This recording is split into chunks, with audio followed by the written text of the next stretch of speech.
queridos e amados irmãos, a graça e a paz do nosso Senhor Jesus. Eu sou a missionária Alessandra Rocha, do canal A Verdade que Fortalece. Este canal foi criado para estudarmos a Bíblia Sagrada verso a verso, o texto em seu contexto, com a finalidade de alcançarmos o maior entendimento da vontade de Deus para as nossas vidas e para que possamos edificar e fortalecer a nossa fé. Estamos na nossa sexta aula da Epístola aos Hebreus, que nós a intitulamos de A Glória da Nova Aliança em Cristo, Fé, Perseverança e Santidade da Igreja. Estamos na unidade 1, o propósito do Evangelho. E o assunto de hoje, dessa última parte da unidade, é a obra de Cristo em prol dos homens, que está em Hebreus, no capítulo 2, do versículo 10 ao versículo 18. Na aula passada, nós vimos que o Senhor Jesus precisou encarnar para restabelecer o domínio que o homem havia perdido na queda. Hoje nós veremos o autor, nesses versículos, apresentar o sofrimento e a morte de Jesus como algo necessário para salvar os homens, realizando-se mediante a graça de Deus e não pela sua ira. Embora Deus seja soberano, afirma-se nesse ponto que o único caminho para assegurar a glória do homem era o sofrimento e a morte de Cristo. Encarnar para conduzir muitos filhos à glória. Precisou encarnar para destruir o diabo e libertar os cativos. Precisou encarnar para ser fiel e misericordioso sumo sacerdote. Esse é o assunto da nossa aula de hoje. Mas agora eu quero dar os meus recados, que é lembrar aos irmãos que na descrição desse vídeo vocês encontram a bibliografia, que é a lista dos autores e teólogos que nós consultamos para realizar as nossas aulas. E também informar a todos vocês que vocês podem encontrar de forma rápida todas as aulas disponíveis do canal no YouTube através da hashtag AVF Alessandra Rocha, tudo junto, entre aspas e em letra minúscula. E ainda pedir aos irmãos que orem por essa obra, participem das nossas aulas, deixem os seus comentários, dúvidas e sugestões e divulguem também o nosso canal, para que juntos nós possamos evangelizar, transformar e fortalecer vidas com o estudo da Palavra de Deus. Antes de começar, vamos orar? Senhor Deus, gracioso e generoso Pai, mais uma vez nós te pedimos, Senhor, a iluminação do Teu Espírito Santo para a compreensão do porquê o Senhor Jesus precisou encarnar. Assunto tão profundo e necessário para fortalecer os nossos princípios bíblicos. Importantíssimo para nós, para sustentar a nossa fé. Desde já nós te agradecemos, nós te louvamos e te bendizemos em o nome de Jesus. Amém. A obra de Cristo em prol dos homens. Vamos ler Hebreus no capítulo 2, do verso 10 ao verso 13. Porque convinha que Deus, por causa de quem e por meio de quem todas as coisas existem, conduzindo muitos filhos à glória, aperfeiçoasse, por meio de sofrimentos, o autor da salvação deles. Pois tanto o que santifica como os que são santificados, todos vêm de um só. É por isso que Jesus não se envergonha de chamá-los de irmãos, dizendo: A meus irmãos declararei o teu nome. No meio da congregação eu te louvarei. E outra vez, eu porei nele a minha confiança. E ainda, eis aqui, estou eu e os filhos que Deus me deu. Vimos no versículo 10 ao 13 do capítulo 2 de Hebreus, o capitão da nossa salvação. Cristo é, ao mesmo tempo, o fim ou o propósito de nossa vida e a causa eficiente pela qual todas as coisas se realizam. Cristo é aquele que santifica, e os muitos conduzidos à glória são os santificados. Cristo não se envergonha de chamar-nos de irmãos. Houve as citações do Salmo 22, do versículo 22, e Isaías, do capítulo 8, do verso 17 ao verso 18, que confirma a declaração de que Jesus nos considera seus irmãos. Cristo é apresentado como um homem perfeito. Através do sofrimento, sua experiência humana se tornou completa. Ele provou o todo da vida humana, do nascimento à morte. Assim, Cristo foi aperfeiçoado através do sofrimento e, portanto, ele pode identificar-se com as necessidades de todos os homens. Tendo sofrido, ele agora está inteiramente qualificado para servir como autor, como líder da salvação do homem. Cristo torna-se ao mesmo tempo o fim ou propósito de nossa vida e a causa eficiente pela qual todas as coisas se realizam. Vamos dar uma explicação adicional do que convinha a Deus fazer por intermédio de Cristo. Primeiro, o que foi operado pela morte de Jesus traz muitos filhos à glória. Segundo, a maneira com que fez, por meio do sofrimento e da morte de Cristo, no qual foi aperfeiçoado por meio de sofrimentos, Cristo é aquele que santifica. E os muitos filhos conduzidos à glória são os santificados. O único caminho para os filhos de Deus até a glória é mediante a santificação. Santificação essa que significa, em seu sentido fundamental, como separação de uma coisa ou pessoa do uso comum para consagrá-la ao santo, tal como convém à natureza de Deus e do seu serviço, isto é, o que pertence somente a Deus. A pessoa santa é aquela que é possuída por Deus e, depois de ter sido purificada de todo pecado e de toda injustiça, torna-se inteiramente devota a Ele. Aquele que santifica e os santificados vêm de um só. Cristo é o unigênito, o Filho eterno do Pai. Da mesma essência que Ele, igualado em poder e majestade, os filhos dos homens são os filhos do Senhor por criação, remissão e regeneração. Já a filiação de Cristo é original, desde a eternidade, e a do homem é derivada e finita, mas a essência de ambos procede de Deus. O homem, todavia, pecou e perdeu a imagem moral de Deus. A comunhão se rompeu e a depravação, como doença terrível, transmitiu-se a toda a humanidade, tendo como resultado o sofrimento e a morte.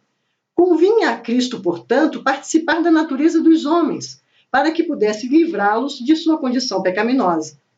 O amor de Deus por nós tornou-se possível a encarnação de Cristo. Assim também a nossa unidade com Jesus torna possível a nossa restauração espiritual. O poder santificador de Jesus, por intermédio do Espírito Santo, e a restauração espiritual dos santificados são tão grandes que Jesus já não se envergonha de chamá-los de irmãos. Necessitamos de Cristo em nós tanto quanto necessitamos de sua obra expiatória em nosso favor. Não é só o que Cristo fez na cruz que nos salva, é o que Ele faz em nós, em virtude do que fez por nós no Calvário. Jesus não só expiou os nossos pecados, Ele habita em nosso interior por intermédio do Espírito Santo. E é a sua presença que nos santifica no sentido mais profundo da palavra santificar. Devemos entender que ser santo não é só o ato de purificar ou limpar, mas é a permanência de Cristo em seu tempo purificado. E é esta presença em nosso ser que nos santifica, torna-nos sua possessão. Santificar indica o ato pelo qual Cristo separa os seus do pecado e concede-lhes uma vida nova, que se baseia na sua morte expiatória e na sua ressurreição. Cristo não se envergonha de chamar-nos de irmãos. Quando consideramos a imensa diferença entre o Filho eterno e o unigênito do Pai e os filhos de Deus por adoção, e quando acrescido a isso vemos os pecados desses filhos, percebemos que também claramente o amor maravilhoso e incondicional do nosso Senhor ao chamar-nos de irmãos. Ele não considerou isso como rebaixamento de si mesmo, a despeito do fato dele estar infinitamente acima de nós. Como é o santificador, santifica os seus e torna-os semelhantes a ele. A santidade é o sinal de união entre nós e Cristo, o alicerce da graça. A palavra santo guarda o mais profundo significado das Escrituras. Primeiro retrata o atributo de Deus. Só Deus é absolutamente santo, fonte de todo bem que se manifesta em amor e justiça. A missão do Espírito Santo é tornar os homens santos. Ele é o portador do amor divino, derramando no coração purificado dos homens e o vínculo da comunhão da Trindade, bem como entre Deus e os homens. O segundo ponto, ser santo é atributo de pessoa e coisas. A santidade é a salvação do comum e a devoção ao santo. É o afastamento da vida natural e pecaminosa e a consagração a um relacionamento íntimo com Deus. Nem sempre significa santificação completa, mas o seu uso aplicado aos que se acham na igreja, a qual como organização é separada para Deus. O terceiro ponto, santo como sinônimo de experiência pessoal graciosa. É a purificação do coração de todo pecado com um preenchimento de amor divino pelo Espírito. Santificação significa ser possuído por Deus e encontra sua consequência no qualitativo irmãos, que Jesus dá ao seu povo redimido. Foi profetizado no Antigo Testamento que o Messias manteria relações de fraternidade com os súditos do seu reino, e o que exaltaria a posição de filhos de Deus juntamente com ele. É por isso que o autor de Hebreus faz inúmeras citações para confirmar sua declaração de que Jesus considera nós cristãos como seus irmãos. O autor se fundamenta no Salmo 22, no versículo 22, onde o rei sofredor, que representa o Messias como ungido de Deus, chega aos seus por meio do sofrimento. E em Isaías, capítulo 8, do verso 17 e verso 18, onde o profeta, como cidadão de Israel, sofre junto com aqueles a quem profetiza. O escritor apresenta a verdade extraída dessas passagens de uma maneira dramática, que é, ao mesmo tempo, singular e inspiradora. Estar com Cristo para todo sempre e contemplar a glória infinita que ele tinha com o Pai antes que o mundo existisse, esta é a alta posição a que Cristo nos elevou como seus irmãos. Esta é a herança dos filhos de Deus. Vamos ver agora mais alguns versículos. Vamos ler Hebreus capítulo 2, do verso 14 ao verso 15. Visto, pois, que os filhos têm participação comum de carne e sangue, também Jesus igualmente participou dessas coisas, para que, por sua morte, destruísse aquele que tem o poder da morte, a saber, o diabo, e livrasse todos os que, pelo pavor da morte, estavam sujeitos à escravidão por toda a vida. Vimos nos versículos 14 e 15 do capítulo 2 de Hebreus a encarnação de Jesus e a libertação e fortalecimento. A necessidade da encarnação reafirma a realidade da encarnação, a base da comunhão pessoal e a sua singularidade. Vimos o propósito da encarnação de aniquilar a autoridade, força, poder ou domínio sobre a morte. E a libertação dos inimigos, do pecado, da morte e do diabo. E o fortalecimento contra as fraquezas e enfermidades. Duas coisas se destacam claramente neste texto. É a necessidade da encarnação e o propósito da encarnação. Sob o aspecto divino, era necessário que Cristo encarnasse, a fim de tornar os homens seus irmãos.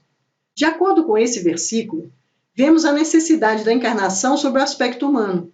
Cristo deveria tornar-se como seus irmãos em todos os aspectos, nas provações, no sofrimento e na morte. O autor reafirma a realidade da encarnação. A humanidade de Cristo foi tão real como a nossa. Jesus tomou parte em nossa carne e em nosso sangue. A encarnação se tornou a base da comunhão pessoal entre Cristo e os seus discípulos. Jesus conheceu a fome, a fadiga corporal. Foi semelhante aos seus irmãos, com exceção do pecado. Esse texto preserva a singularidade da encarnação. Mantém a distinção entre a natureza de Cristo como santo e a do homem no seu estado caído. Embora tenha sido tão humano quanto divino, foi diferente da humanidade em geral, porque sua natureza não foi contaminada com pecado.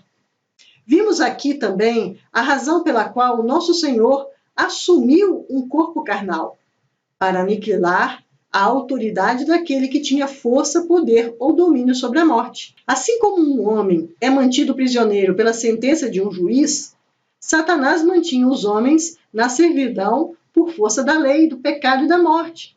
Legalmente não existia libertação. A única possibilidade de livrar-nos do maligno e da morte seria o despojamento da nossa natureza decaída, sobre o qual eles têm autoridade e poder. Isso o homem não podia fazer. Cristo, suportando a morte como pena pelo pecado, reconheceu o julgamento justo de Deus, assegurou-nos a promessa de libertação. Prestem bem atenção, meus queridos irmãos. Primeiro, Cristo nos libertou da morte como castigo pelas nossas transgressões. Segundo Cristo nos libertou da própria natureza pecaminosa, movida na carne. Terceiro, Cristo nos libertou do temor pelo qual Satanás nos mantinha na servidão. Jesus fez isso destruindo ou aniquilando o poder do inimigo sobre a morte. Por meio da morte, Cristo aniquilou aquele que tinha o império da morte. O escritor de Hebreus queria enfatizar o fato de que o diabo foi vencido por aquilo que ele usava para manter o cativeiro. Assim, Cristo voltou contra Satanás, a própria arma do inimigo, e libertou-nos da servidão sem arma alguma, apenas resistindo a tudo o que o inimigo poderia usar para dominar-nos. Satanás foi derrotado por aquilo que ele conquistou. A encarnação de Jesus e a libertação dos nossos inimigos é observada. Cristo veio não só para expiar os nossos pecados, mas para nos livrar de nossos inimigos, do pecado, da morte e do diabo, e levar-nos ao plano da graciosa liberdade. O triunfo de Cristo nos libertou de todos os inimigos que impediam o nosso progresso no caminho da santidade. Cristo, vencendo a morte na ressurreição, modificou de tal modo a nossa posição para com ela que a morte já não confirma a servidão do medo. Ela ainda é o nosso inimigo, o último, vencido pelo Senhor Jesus, mas ainda é inimigo. A morte ainda está entre nós, mas podemos dizer que tanto a vida quanto a morte nos pertencem e que aguardaremos com confiança aquela pátria melhor, onde não haverá mais morte, nem dor e pranto. A humanidade, como objeto de redenção, é, em primeiro lugar, resgatada do cativeiro do pecado, em segundo lugar, do castigo do pecado, que é, indiretamente, do cativeiro de Satanás e da morte. O pecado tem o homem na servidão, como condenação e poder. A condenação é a maldição da lei. Como a força do pecado é a lei, assim a força da lei é o pecado. A lei mantém toda criatura moral em perfeita obediência e, faltando a lei, entrega o transgressor à sentença de condenação, da qual, no que tange à ordenação legal, não existe livramento. O pecado é um poder interno na natureza humana, escravizando a vontade, as afeições e a mente. A intenção expiatória de Cristo aniquilou o pecado com o poder absoluto na vida humana. Ele obteve a redenção eterna para nós, uma redenção objetiva, eterna, suficiente da maldição da lei e da necessária rendição da vontade ao poder do mal. Além da libertação do pecado e do temor dos inimigos, o homem tem uma terceira grande necessidade: o fortalecimento em tempos de fraqueza e enfermidade. O pecado pode ser removido nessa vida, porém, sua consequência, tais como a fraqueza e a enfermidade, só serão extintas na ressurreição. Precisamos de Cristo não somente como nosso sumo sacerdote arônico, para expiar os nossos pecados, mas necessitamos dele também como sumo sacerdote da ordem de Melquisedeque, mediante o qual viveremos a nossa existência terrena. Ou, em uma expressão mais profunda, que Cristo viva por nosso intermédio. Esta obra sacerdotal é realizada mediante a presença interior do Espírito Santo como Consolador, que é a promessa do Pai e o dom do Cristo glorificado.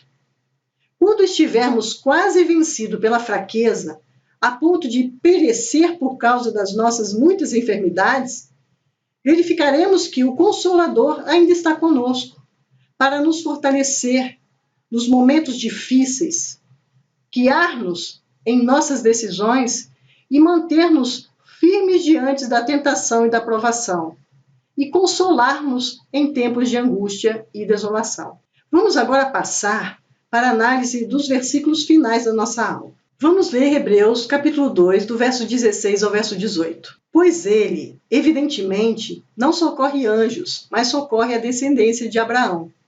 Por isso mesmo, era necessário que em todas as coisas ele se tornasse semelhante aos irmãos, para ser misericordioso e fiel sumo sacerdote nas coisas referentes a Deus, e para fazer propiciação pelos pecados do povo. Pois naquilo que ele mesmo sofreu, quando foi tentado, é poderoso para socorrer os que são tentados. Vimos aqui no versículo 16 e 18 do capítulo 2, a encarnação de Jesus e a nova ordem do sacerdócio. Cristo ajuda especialmente a descendência de Abraão, que se tornaram filhos de Deus pela fé. Cristo, como sumo sacerdote, ele é ofertante e oferta. E Cristo é a nossa propiciação. Morreu por todos, ministra pessoalmente a salvação aos que confiam nele. E Cristo e a tentação. Ele é real e eficazmente capaz para nos ajudar. Vimos que a encarnação, momento em que Cristo se tornou um ser humano, oferece a base de vários aspectos de uma só salvação. Primeiro, Jesus encarnou para, padecendo, tornar-se o Senhor da nossa salvação, preparando o caminho de uma nova vida pelo qual pudesse levar muitos filhos à glória. Segundo, ele encarnou para que dela sua morte e ressurreição aniquilasse o poder de Satanás e libertasse o seu povo do temor da morte. Agora o autor menciona outro propósito da humanidade de Cristo, para ser misericordioso e fiel sumo sacerdote naquilo que é de Deus. Esse texto tem sido interpretado no sentido de que, por contraste, Cristo não assumiu a natureza dos anjos, mas apenas a humana, a descendência de Abraão. A ajuda é oferecida especialmente àqueles que se tornam filhos de Deus pela fé, como Abraão. A palavra sumo sacerdote é usada aqui pela primeira vez, referindo-se primordialmente ao ministério do sumo sacerdote no dia da expiação. O sumo sacerdote era separado da sua oferta. Em Cristo, os dois estão unidos. Jesus foi tanto ofertante como a oferta. Como sumo sacerdote, ele ofereceu-se imaculado para Deus. E a oferta foi ele próprio. O sacrifício foi o seu próprio sangue. E por meio desse sangue aspergido, a misericórdia se estende a toda a humanidade. Por essa razão, disse que Jesus é sumo sacerdote misericordioso e fiel, digno de confiança. Este que expiou os pecados do povo é Cristo como nossa propiciação. Através de Cristo fomos reconciliados com Deus Pai. A palavra reconciliação refere-se ao estado de paz existente entre Deus e o homem. Devemos entender as palavras usadas em conexão com a expiação. A primeira delas é a propiciação ou expiação, que é a oferta sacrificial feita a Deus como base para a expiação. A propiciação, que era a tampa da Arca da Aliança nos Santos dos Santos, se refere principalmente ao sacrifício, e a expiação ao resultado. A ira ou o desagrado de Deus é propiciada, o pecado é expiado. A segunda palavra é a redenção, que é o resgate pela salvação dos homens. A terceira palavra é a reconciliação, que é o estado de paz, consequência da expiação do pecado. Jesus tomou para si os nossos pecados e sofreu por eles, a fim de fazer a expiação. O ato e a oferta sacerdotais se combinam em uma só pessoa, que é a nossa propiciação. A ênfase que o autor faz na palavra propiciação é sobre a expiação, pois no dia da expiação, o pecado era expiado pelas ofertas sacrificiais oferecidas pelo sumo sacerdote. Mas esse não é o sentido total do termo. Cristo não apenas nos redimiu pelo sacrifício de si mesmo na cruz, mas ressuscitou para se tornar o executor de sua vontade. O Cristo ressuscitado torna-se o nosso misericordioso e fiel sumo sacerdote, ministrando a nós, do seu trono nos céus, a salvação que operou por nós no Calvário. Cristo não somente morreu por todos os homens, mas ministra pessoalmente essa salvação a todos os que confiam nele.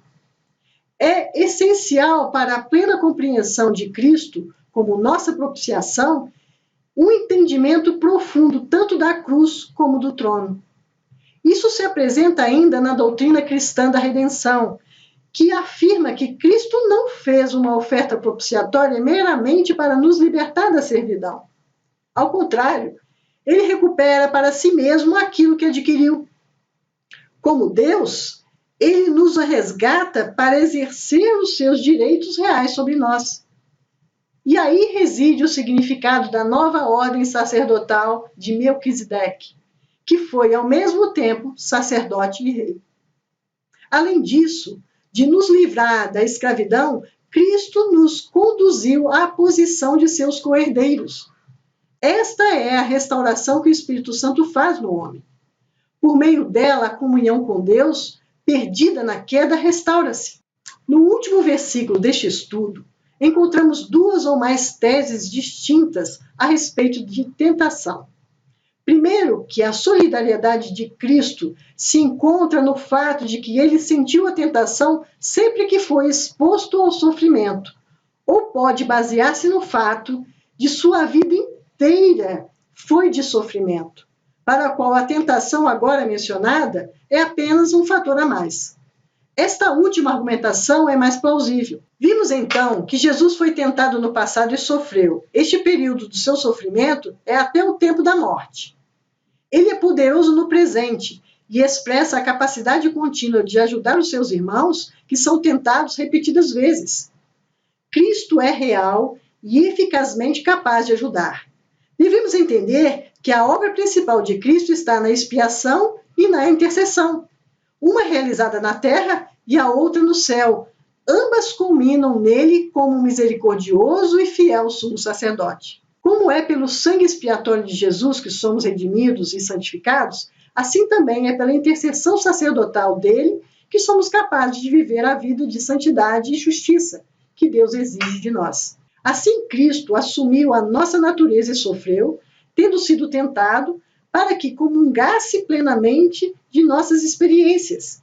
E dessa forma, a sua vida terrena se tornou extremamente preciosa para nós. A sua humanidade nos deu a certeza de sua compreensão e solidariedade, e a sua divindade nos assegurou sua presença constante e infalível. Ele é misericordioso sumo sacerdote, porque podemos aproximar-nos dele como estamos, com todos os nossos problemas e nossas tentações.